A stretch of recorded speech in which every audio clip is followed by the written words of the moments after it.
We are continuing in our series through Romans, and we're taking our time in Romans chapter 8. I kind of wish we were taking more time. I love Romans 8. It's my favorite chapter in the Bible. I want to encourage you as we go through this to take some time to read, maybe every week in this series, to read from beginning to end in one sitting, Romans chapter 8. It's a powerful passage. We're talking about Romans 8 under this idea of the good life. It's based out of a single verse in Romans 8, verse 28. In all things, God works for the good of those who love him and are called according to his purpose. The good life. Now here's the thing. The word good is not necessarily a word all of us would define the same way. Like how you think of good might be different than how I think of good. If I said to you, what sounds good for dinner tonight, your answer might be different than my answer. Like the word good is this subjective word. I want us, though, to have some agreement on how to define the word good. If we're calling the series The Good Life, if we're talking about this word good out of verse 28, then how do we land on a definition, a working definition that we're all like, yeah, that's it. So I spent some time this week going through some different dictionary definitions of a familiar word, good. And I really only found one definition that I thought we could all agree on. It's a simple two-word definition of good, not bad. Like that, whatever good is, it's at least not bad. It's not bad. And yet, we feel this tension if we're honest. Because we talk about good and the goodness of God and the good life as defined in Scripture, and we are pretty aware that the world has a lot of bad. And that's not just true globally, like that's true personally. You could tell your own stories of some bad that you're walking through.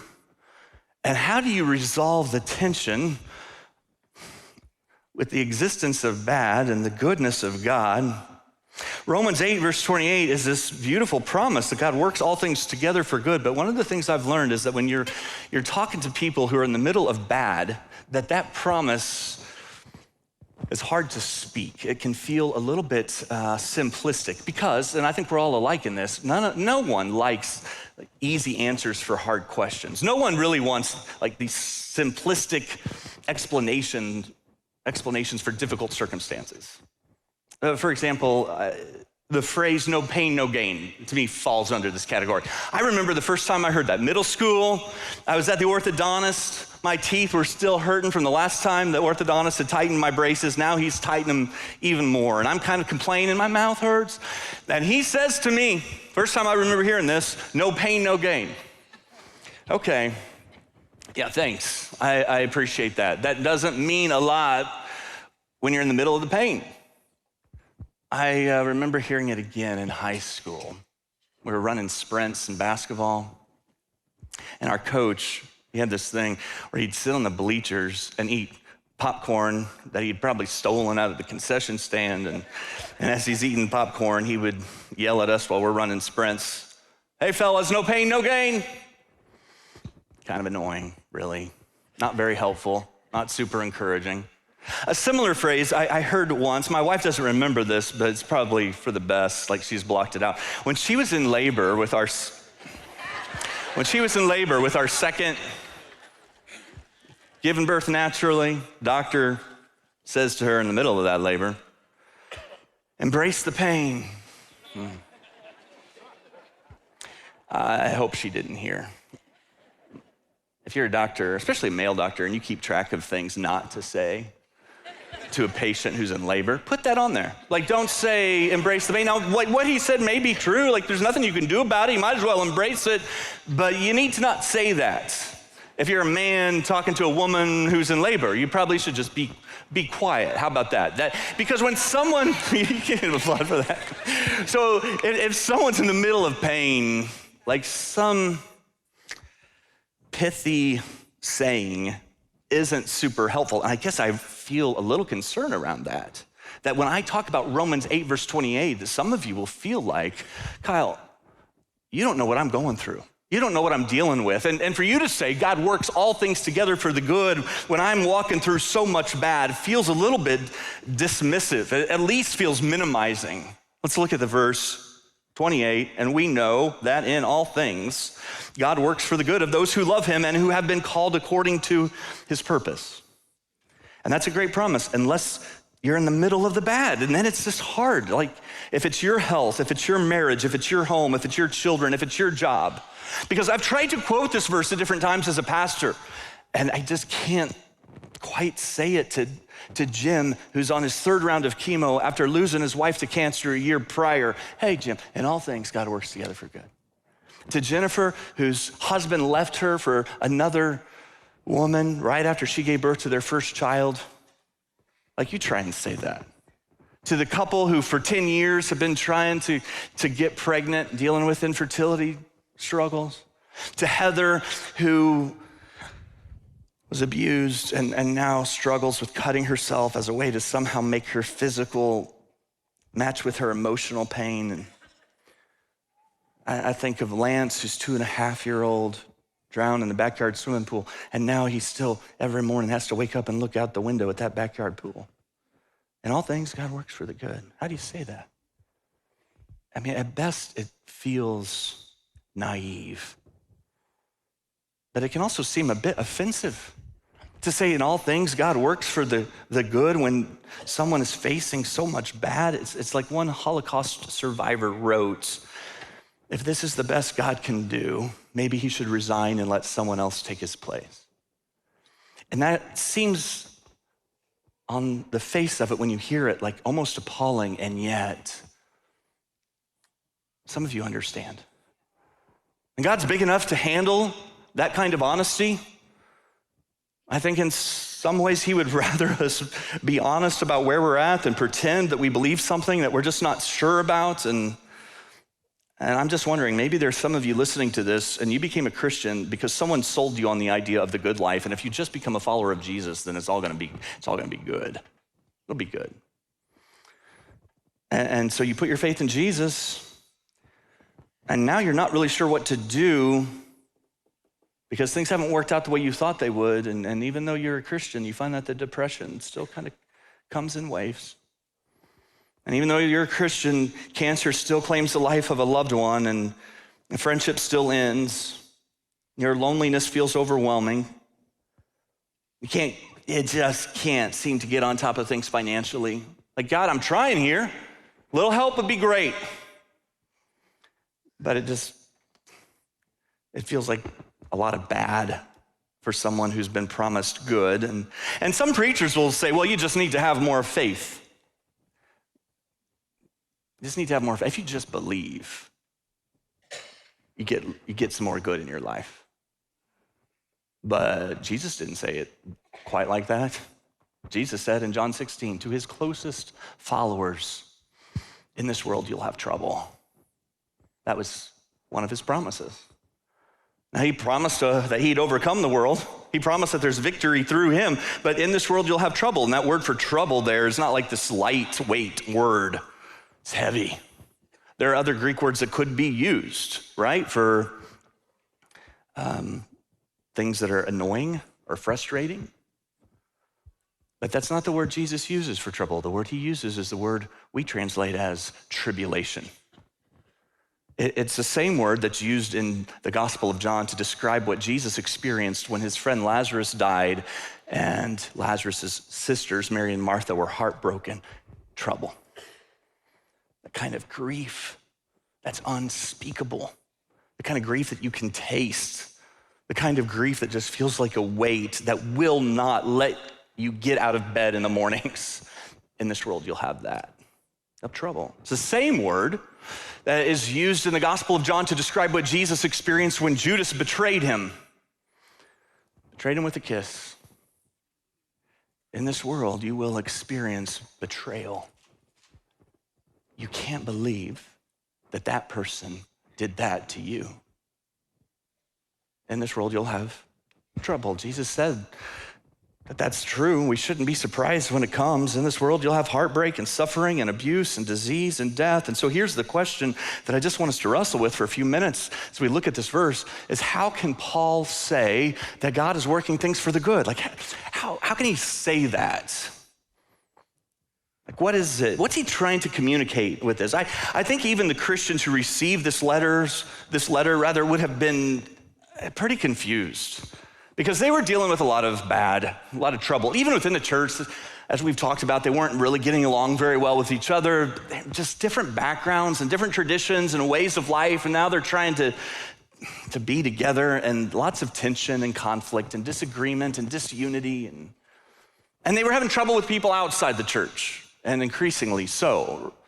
Many of these believers were facing a loss of job, dealing with job loss of family relationships. Increasingly, they would face even the loss of their own lives because of their faith. You see the tension for them as they read this? A lot of the bad in their life is because they love God and are called according to his purpose. In reality, if they would have just said, I don't love God, and I'm not going to live my life according to his purpose, a lot of the bad they were dealing with would have gone away. They would have been able to keep their jobs, and their families wouldn't have rejected them, and their lives wouldn't have been threatened. It seems to them, I think, that instead of God working things together for good because they love him and are called according to his purpose, it seemed, I think, that a lot of the bad in their life was coming because they loved God and are called according to his purpose. So how can Paul say this? In chapter 8, as we read on, he describes some of what they were dealing with. He talks about hardship and persecution and famine and nakedness and danger and sword.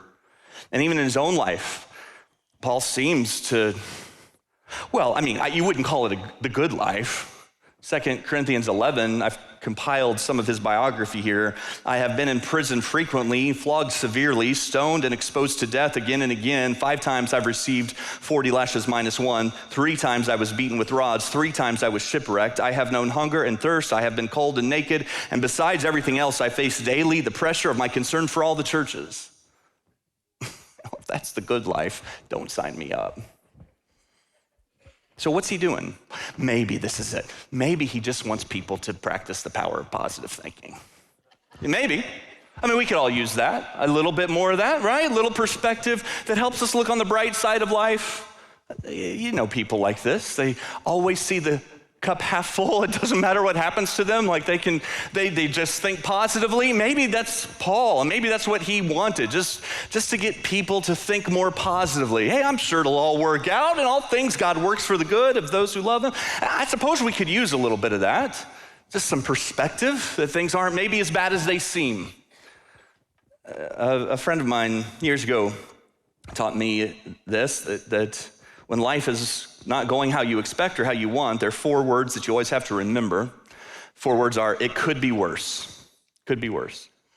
And if you just remind yourself of that, then, it's okay. Just reminded that it could be worse than whatever it is you're going through. I want us to remember those 4 words. So I'm gonna have you repeat them after me, okay? Out loud. It could be worse. 1, 2, 3. Okay.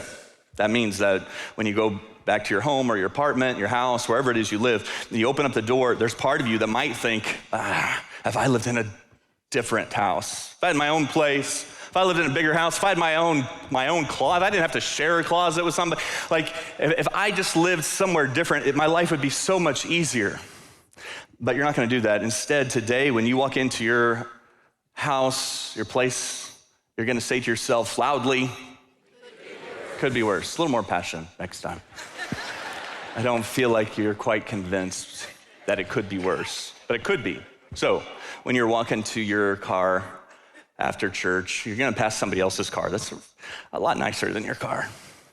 And you're gonna think to yourself, if I had that car, if I had a newer car, a nicer car, a faster car, a reliable car, my life would be so much better. But you're not gonna do that. Instead, today, when you get into your car, you're gonna say, could be worse. Could be. Next time you get out of the shower and you look at yourself in the mirror, like sideways, you're gonna be tempted to think, if I had his body, if I had her figure, if I didn't look like, how did this happen? If I looked like this, it'd be so much better. But you're not gonna do that. Instead, you're going to look at yourself in the mirror and say, It could be. Tomorrow morning, when you wake up in bed and you roll over and you look at your spouse, you're gonna say, don't say it, but I'm gonna tell you something. It could be. Like, you may not think it could be, but it could be. It could be worse. It could always be worse. Maybe that's the message of Romans 8:28.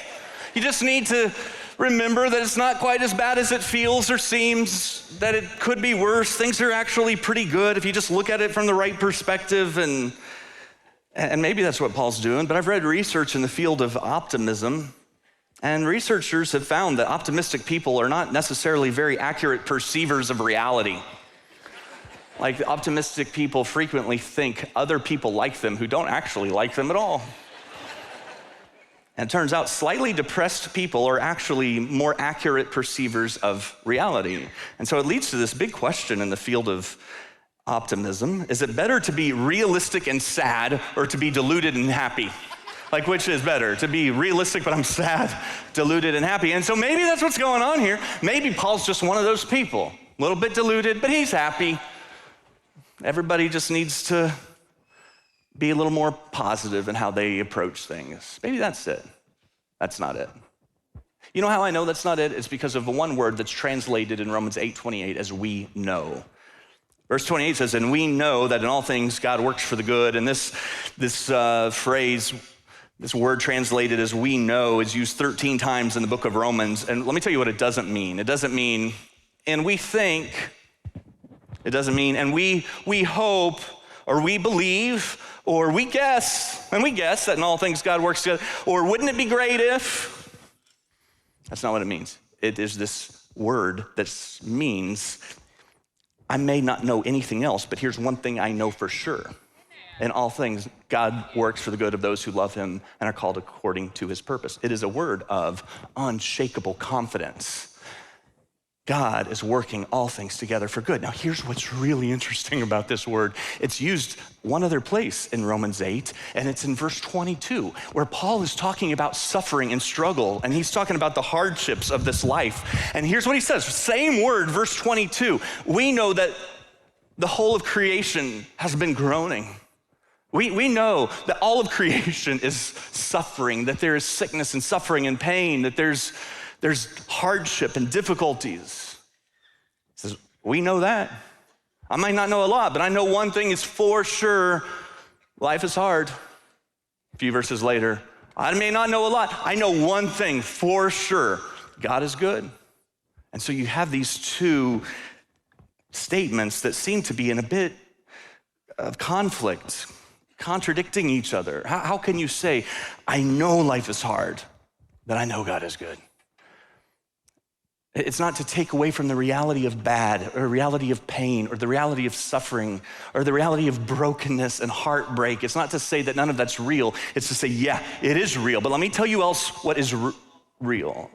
God is working things together for good. Let me go back to some of my original tension, though.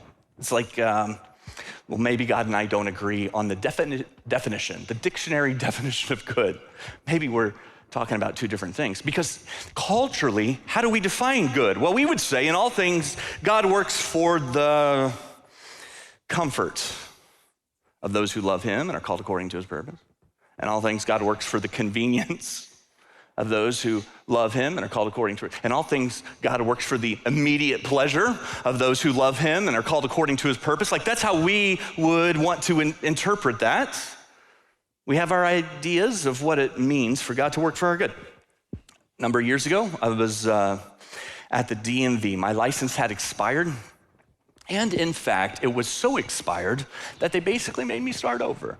You have to, after a certain point, you have to take the written test again.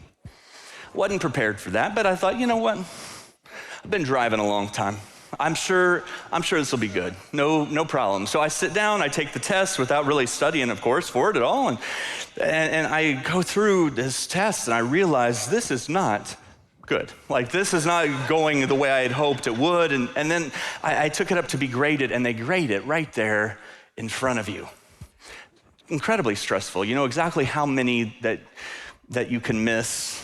And she marks a number of the questions wrong, and I realize if I miss one more question, I'm gonna have to go home and tell my wife.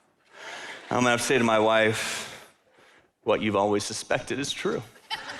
I have no idea what I'm doing behind the wheel, and you have to drive me everywhere. That's what's going through my mind. And she gets down to the last question. I had marked the letter B, and she stopped and she looked up at me and she said, "Did you mean to mark the letter B?" And I sensed God at work in the DMV office. And it's not a place he usually shows up, right? Like, God does not frequent the DMV office, in case you didn't know. And if he shows up there, you need to pay attention. And so she said, "Did you mean to mark the letter B?" I'm trying to figure out what the right answer is, reading it upside. She said, "Did you mean to mark the letter C?" And I said, "C." I was gonna say C, but then you said, yeah, C. And she crossed out B and she circled C. And in all things, God works for the good of those who love him, called according to his purpose. To me, that's the proper interpretation. That's how I want it to go, that everything just kind of works out for me. And I know we've got our own ideas of what this should look like.